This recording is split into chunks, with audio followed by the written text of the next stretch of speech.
Hi friends, welcome to Ajay TV. எல்லோரும் எப்படி இருக்கீங்க? நல்லா இருக்கீங்க அப்படின்னு நம்புகிறேன். இன்றைக்கி சட்டுப்புட்டு சமையல் அப்படிங்கிற மாதிரி சுட்ட கத்திரிக்காய் செய்வோம் அப்படின்னு நினச்சிட்டு செஞ்சுட்டோம். நல்லா இருந்துச்சு.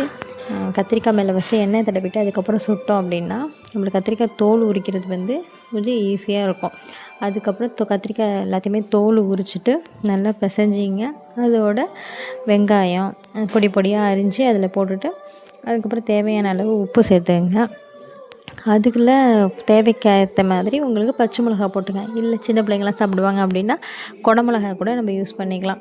அதுக்கப்புறம் கொத்தமல்லி போட்டுட்டோம்னா புளி கொஞ்சம் கரைச்சி ஊற்றிங்க. ஏன்னா நமைச்சல் இருக்குது அப்படின்னா புளி கொஞ்சம் ஊற்றினோம்னா நம்மளுக்கு ஈஸியாக இருக்கும், எல்லாருமே சாப்பிட்டுக்கலாம். எல்லாத்தையும் ஊற்றிட்டு நல்லா பிசைஞ்சு எடுத்துட்டோம்னா நம்மளுக்கு சுட்ட கத்திரிக்காய் ரெடி ஆகிடும். இது நம்ம தோசைக்கு, சப்பாத்திக்கு, இட்லிக்கு, அப்புறம் தண்ணி சாதத்துக்கு எல்லாத்துக்குமே சாப்பிட்டா சூப்பராக இருக்கும். நீங்கள் சாப்பிட்டு பார்த்துட்டு எனக்கு கமெண்ட்டை சொல்லுங்கள். இந்த வீடியோ உங்களுக்கு பிடிச்சா லைக் பண்ணுங்கள், ஷேர் பண்ணுங்கள், சப்ஸ்கிரைப் பண்ணுங்கள். தேங்க்யூ.